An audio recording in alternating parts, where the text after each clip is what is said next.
Hello everyone, ఈరోజు మనం నాటుకోడి చికెన్ కర్రీ ఎలా ప్రిపేర్ చేసుకోవాలో చూద్దాం. దానికోసం ముందుగా చికెన్ని బాగా నీళ్లు పోసి 1-2 సార్లు కడుక్కోవాలి. తర్వాత ఆ చికెన్లో కొంచెం పసుపు, ఉప్పు, తగినంత ఉప్పు వేసుకొని బాగా కలుపుకోవాలి.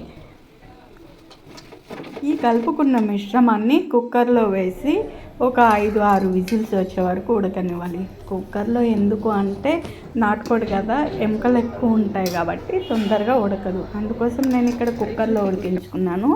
కుక్కర్లో ఉడికించుకున్న తర్వాత మెత్తగా ఉడికిన తర్వాత దాన్ని బాళంలోకి వేసుకొని అందులో ఆయిల్, కొబ్బరి పొడి, తర్వాత ధనియాల పొడి, అల్లం పేస్టు, తర్వాత కారం పొడి, రుచికి సరిపడా ఉప్పు అన్నీ వేసుకొని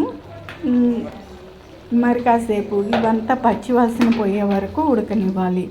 అంతే, సింపుల్ నాటుకోడి పులుసు రెడీ. అదేవిధంగా ఇప్పుడు సంగటి ఎలా ప్రిపేర్ చేసుకోవాలో చూద్దాం.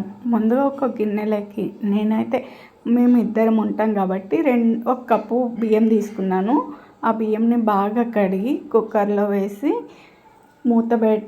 సాల్ట్ వేసుకొని, మీరు సాల్ట్ తిన్నట్లయితే అన్నంలో వేసుకున్నట్లయితే సాల్ట్ వేసుకొని 1 కప్పుకి 3 కప్పుల వాటర్ వేసుకొని తర్వాత మూత పెట్టి ఒక 3-4 విజిల్స్ వచ్చే వరకు ఉడికించుకోవాలి. సంగటి బాగా మెత్తగా ఉడికిన తర్వాత రాగి పిండి తీసుకొని మీకు తగినంత రాగి పిండి సంగటిలో ఉడికి ఉన్న అన్నంలో వేసుకోవాలి. తర్వాత దాన్ని అలా మీ దగ్గర గంట ఉంటే గంట, లేకపోతే తెడ్డు అంటారు, తెడ్డు ఉంటే తెడ్డు కట్టెతో అలా కలబెట్టుకోవాలి. సంగటి బాగా పిండి కలిసే వరకు కలబెట్టుకోవాలి. అంతే, రాగి సంగటి రెడీ. వేడి వేడి నాటుకోడి మరియు రాగి సంగటి రెడీ.